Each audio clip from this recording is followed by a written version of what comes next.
The Lion, the Witch, and the Wardrobe, written by C.S. Lewis.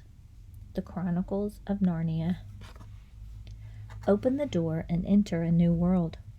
Narnia, the land beyond the wardrobe door, a secret place frozen in eternal winter, a magical country waiting to be set free. Lucy is the first to find the secret of the wardrobe in the professor's mysterious old house. At first, her brothers and sisters don't believe her when she tells them of her visit to the land of Narnia. But soon Edmund, then Peter and Susan, step through the wardrobe themselves. In Narnia, they find a country buried under the evil enchantment of the White Witch. When they meet the great lion, Aslan, they realize they've been called to a great adventure and bravely join the battle to free Narnia from the witch's sinister spell. The Chronicles of Narnia by C.S. Lewis, Book 2, The Lion, the Witch, and the Wardrobe, illustrated in color by Pauline Baynes.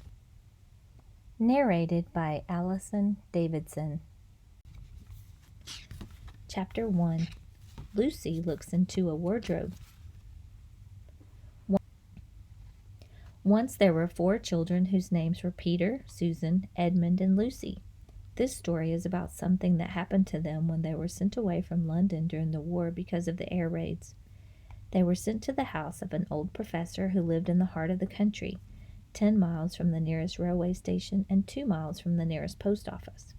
He had no wife, and he lived in a very large house with a housekeeper called Mrs. Macready and 3 servants. Their names were Ivy, Margaret, and Betty, but they do not come into the story much. He himself was a very old man with shaggy white hair which grew over most of his face as well as on his head, and they liked him almost at once. But on the first evening when he came out to meet them at the front door, he was so odd-looking that Lucy, who was the youngest, was a little afraid of him. And Edmund, who was the next youngest, wanted to laugh and had to keep on pretending he was blowing his nose to hide it.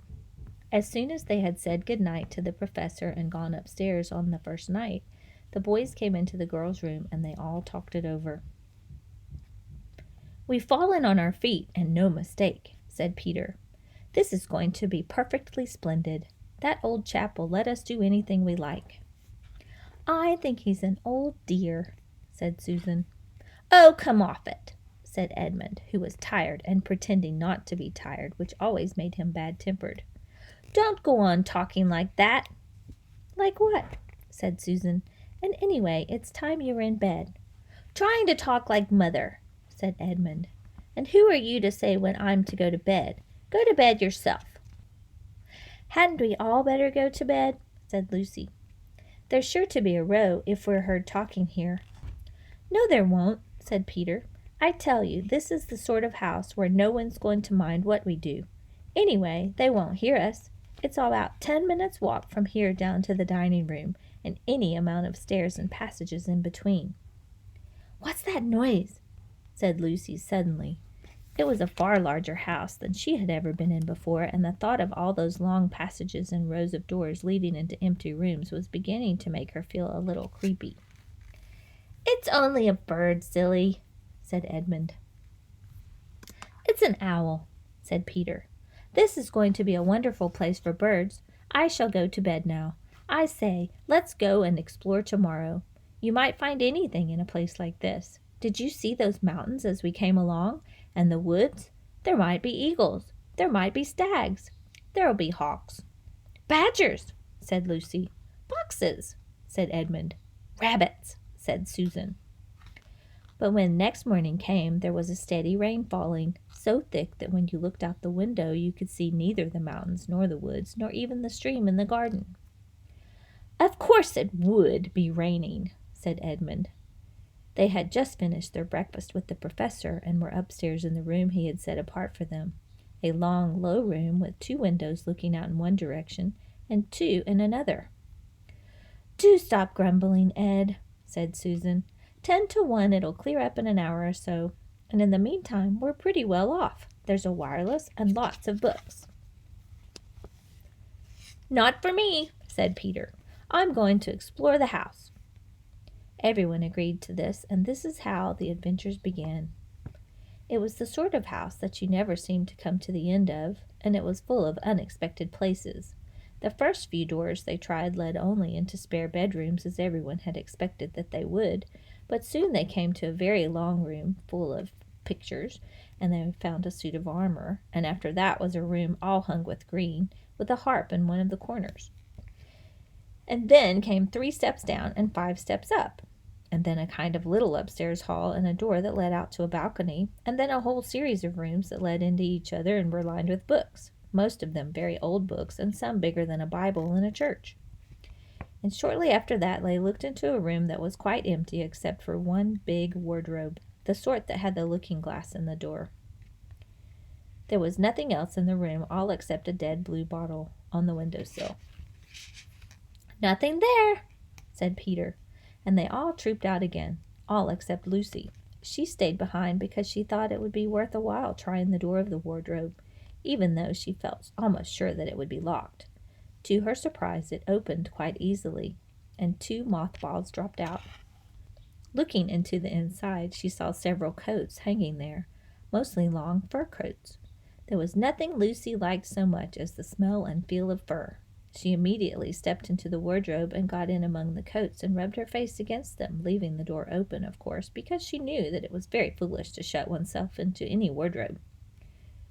Soon she went further in and found that there was a second row of coats hanging up behind the first one. It was almost quite dark in there, and she kept her arms stretched out in front of her so as not to bump her face into the back of the wardrobe. She took a step further in, and then 2 or 3 steps, always expecting to feel woodwork against the tips of her fingers, but she could not feel it. "This must be simply enormous wardrobe," thought Lucy, going still further in and pushing the soft folds of the coats aside to make room for her.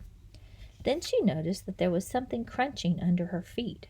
"I wonder if it's more mothballs," she thought, stooping down to feel it with her hand. But instead of feeling the hard, smooth wood of the floor of the wardrobe, she felt something soft and powdery and extremely cold. "This is very queer," she said, and went on to a step or 2 further. Next moment she found that what was rubbing against her face and hands was no longer soft fur, but something hard and rough and even prickly. "Why, it's just like branches of trees!" exclaimed Lucy. But then she saw that there was a light ahead of her, not a few inches away where the back of the wardrobe ought to have been, but a long way off. Something cold and soft was falling on her. A moment later she found that she was standing in the middle of a wood at night time, with snow under her feet and snowflakes falling through the air. Lucy felt a little frightened, but she felt very inquisitive and excited as well. She looked back over her shoulder, and there, between the dark tree trunks, she could still see the open doorway of the wardrobe and even catch a glimpse of the empty room from which she had set out. She had, of course, left the door open, for she knew it was a very silly thing to shut oneself into a wardrobe. It seemed to be still daylight there. "I can always get back if anything goes wrong," thought Lucy. She began to walk forward, crunch, crunch, over the snow and through the wood toward the other light. In about 10 minutes she reached it and found it was a lamp-post. As she stood looking at it, wondering why there was a lamp-post in the middle of a wood and wondering what to do next, she heard a pitter-patter of feet coming toward her, and soon after that a very strange person stepped out from among the trees into the light of the lamp-post. He was only a little taller than Lucy herself, and he carried over his head an umbrella, white with snow. From the waist upward he was like a man, but his legs were shaped like a goat's. The hair on them was glossy black, and instead of feet he had goat's hooves. He also had a tail, but Lucy did not notice this at first because it was neatly caught up over the arm that held the umbrella so as to keep it from trailing in the snow.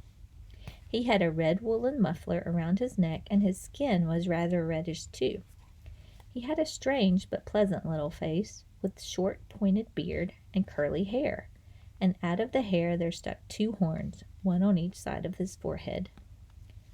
One of his hands, as I have said, held the umbrella. In the other arm he carried several brown paper parcels. With the parcels and the snow, it looked as if he had just been doing his Christmas shopping. He was a fawn, and when he saw Lucy, he gave such a start of surprise that he dropped all his parcels. "Goodness gracious me!"